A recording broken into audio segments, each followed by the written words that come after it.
Earsley. A Caucus Race and a Long Tail. They were indeed a queer-looking party that assembled on the bank, the birds with draggled feathers, the animals with their fur clinging close to them, and all dripping wet, cross, and uncomfortable. The first question, of course, was how to get dry again. They had a consultation about this, and after a few minutes it seemed quite natural to Alice to find herself talking familiarly with them, as if she had known them all her life. Indeed, she had quite a long argument with the Lowry, who at last turned sulky and would only say, "I am older than you, and must know better." And this Alice would not allow without knowing how old it was, and as the Lowry positively refused to tell its age, there was no more to be said. At last the Mouse, who seemed to be a person of authority among them, called out, "Sit down, all of you, and listen to me. I'll soon make you dry enough."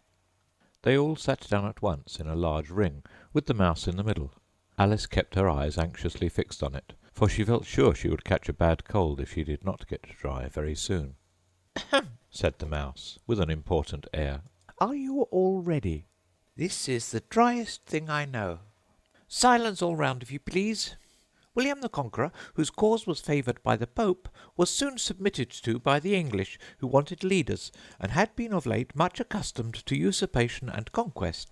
Edwin and Morcar, the Earls of Mercia and Northumbria—" "Ugh!" said the Lowry, with a shiver. "I beg your pardon?" said the Mouse, frowning, but very politely. "Did you speak?" "Not I," said the Lowry, hastily. "I thought you did," said the Mouse. "I proceed. Edwin and Morcar, the Earls of Mercia and Northumbria, declared for him, and even Stigand, the patriotic Archbishop of Canterbury, found it advisable—" "Found what?" said the Duck. "Found it," the Mouse replied rather crossly. "Of course you know what it means?" "I know what it means well enough when I find a thing," said the Duck. "It's generally a frog or a worm. The question is, what did the Archbishop find?" The Mouse did not notice this question, but hurriedly went on. "Found it advisable to go with Edgar Atheling to meet William and offer him the crown. William's conduct at first was moderate, but the insolence of his Normans— How are you getting on now, my dear?" it continued, turning to Alice as it spoke. "As wet as ever," said Alice in a melancholy tone. "It doesn't seem to dry me at all." "In that case," said the Dodo solemnly, rising to its feet, "I move that the meeting adjourn, for the immediate adoption of more energetic remedies." "Speak English," said the Eaglet. "I don't know the meaning of half those long words, and what's more, I don't believe you do either." And the Eaglet bent down its head to hide a smile. Some of the other birds tittered audibly.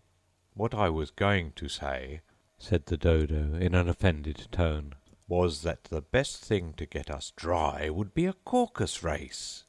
"What is a Caucus race?" said Alice, not that she wanted much to know, but the Dodo had paused as if it thought that somebody ought to speak, and no one else seemed inclined to say anything. "Why," said the Dodo, "the best way to explain it is to do it." And as you might like to try the thing yourself, some winter day, I will tell you how the Dodo managed it. First it marked out a racecourse, in a sort of circle. "The exact shape doesn't matter," it said. And then all the party were placed along the course, here and there. There was no 1, 2, 3, and away, but they began running when they liked, and left off when they liked, so that it was not easy to know when the race was over. However, when they had been running half an hour or so, and were quite dry again, the Dodo suddenly called out, "The race is over!" And they all crowded round it, panting, and asking, "But who has won?" This question the Dodo could not answer without a great deal of thought, and it sat for a long time with one finger pressed upon its forehead, the position in which you usually see Shakespeare in the pictures of him, while the rest waited in silence.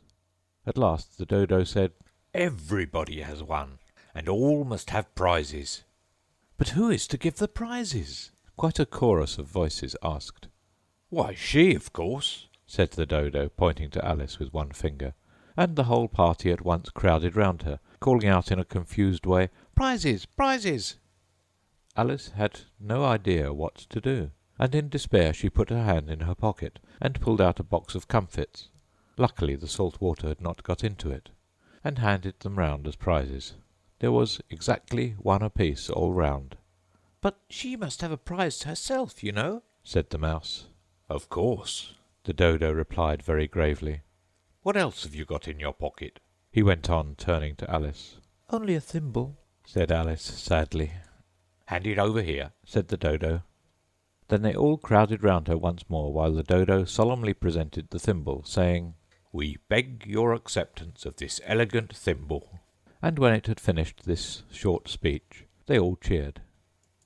Alice thought the whole thing very absurd, but they all looked so grave that she did not dare to laugh, and as she could not think of anything to say, she simply bowed, and took the thimble, looking as solemn as she could. The next thing was to eat the comfits. This caused some noise and confusion, as the large birds complained that they could not taste theirs, and the small ones choked and had to be patted on the back.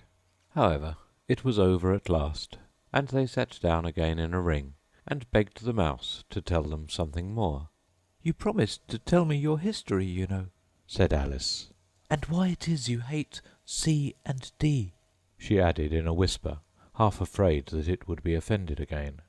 "Mine is a long and a sad tale," said the Mouse, turning to Alice and sighing.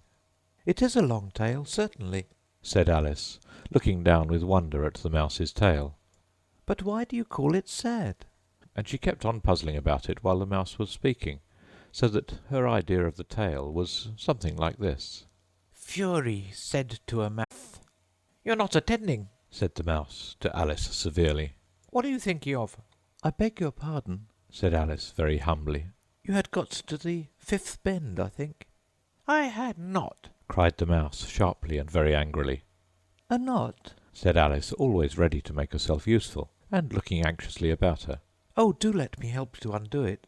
"I shall do nothing of the sort," said the Mouse, getting up and walking away. "You insult me by talking such nonsense." "I didn't mean it," pleaded poor Alice. "but you're so easily offended, you know." The Mouse only growled in reply. "Please come back and finish your story," Alice called after it, and the others all joined in chorus. "Yes, please do." But the Mouse only shook its head impatiently, and walked a little quicker. "What a pity it wouldn't stay," sighed the Lory, as soon as it was quite out of sight. And an old crab took the opportunity of saying to her daughter, "Ah, my dear, let this be a lesson to you, never to lose your temper." "Hold your tongue, Ma," said the young crab a little snappishly. "You're enough to try the patience of an oyster." "I wish I had our Dinah here, I know I do," said Alice aloud, addressing nobody in particular. "She'd soon fetch it back." "And who is Dinah, if I might venture to ask the question?" said the Lory. Alice replied eagerly, for she was always ready to talk about her pet. "Dinah's our cat, and she's such a capital one for catching mice, you can't think. And oh, I wish you could see her after the birds. Why, she'll eat a little bird as soon as look at it." This speech caused a remarkable sensation among the party. Some of the birds hurried off at once. One old magpie began wrapping itself up very carefully, remarking, "I really must be getting home. The night air doesn't suit my throat." And a canary called out in a trembling voice to its children, "Come away, my dears. It's high time you were all in bed." On various pretexts they all moved off, and Alice was soon left alone. "I wish I hadn't mentioned Dinah," she said to herself in a melancholy tone. "Nobody seems to like her down here, and I'm sure she's the best cat in the world. Oh, my dear Dinah, I wonder if I shall ever see you any more." And here poor Alice began to cry again, for she felt very lonely and low-spirited. In a little while, however, she again heard a little pattering of footsteps in the distance, and she looked up eagerly, half hoping that the Mouse had changed his mind, and was coming back to finish his story. End of Chapter 3 of Alice's Adventures in Wonderland.